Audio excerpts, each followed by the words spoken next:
So we've used Flint AI to refactor and reorganize our code.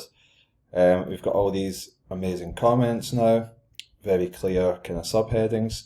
Remember, you can pop these away so you can get an easier look at your code. You can click here to bring them back. What we're going to do just now is we're going to add some coins to our level. So if I go into my sprite folder and I go to items, the only item we've got in here is this lovely little coin animation. So we can't directly drag that into our game.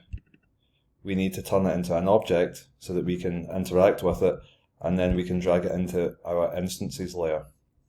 So really easy to do this. You go up to the objects folder, create object, obj underscore coin, and remember these things are case sensitive, and the names are important because we use the names in the code. So right now it's blank, so we can click over here. We go down to sprites. This was in the items folder. So we link these together, and then now if I go to my room and make sure I'm on the right layer, and I can zoom in here a little bit. And let's drop in a coin, so I can get one coin over here. I could drop it in here, say. So it would be pretty tedious to go back and drag all these coins in one by one. If you switch off, this is like laptop mode, if I switch that off and I get a coin, if I hold down the option key, which is just the second key left of the spacebar, I can then drop in lots of these coins really quickly. So let's leave it at that just now. Let me just hit run to see what we've got. Okay, so we've got our coins, run about, and nothing happens. They're spinning there because that's part of the sprite animation, but there's no code to tell the game what to do when I collide with these things. So I'm going to close this, go back to over here, and what I'm going to do is we're going to use Flint AI to help us write this code, and this is going to be us starting to learn a little bit about how we can be more independent with our code and use Flint AI as a kind of coding assistant. So I'm going to swipe across. Oh, I'm going to hide this, don't need that. So here's Flint AI, you've got the link already. You can click on the little plus sign to get a new conversation. And I've got a bit of text pre-prepared here. So I've typed in, I'm developing a 2D platformer using GameMaker GML. I've added a coin object to my game called the obj coin.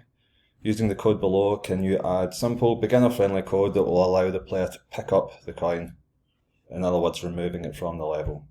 So next up, I'm going to give it some context so it knows what it's dealing with here. So I'm going to go Command A, Command C. So I'm going to copy all my existing code. And back in here, if I hit enter, it's going to submit that. If I hold shift and press enter, I can get a blank line, and then I can just drop in my code and I can hit go. So I don't think it's going to take too long. I'm not going to bother pausing the video this time. Yeah, so there we go.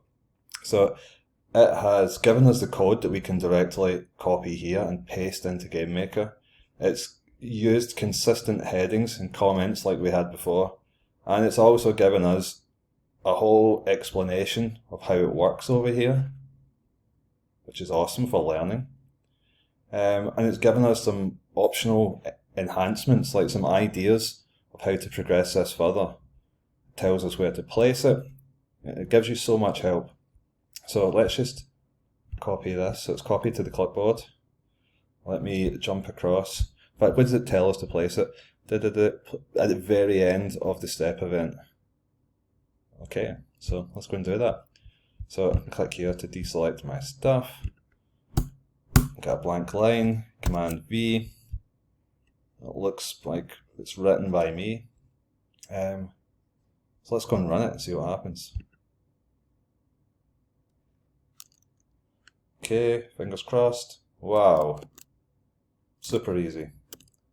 So that's it for this video. In our next video, we are going to look at doing some of these optional enhancements that it suggested. Okay, let me get myself out of here.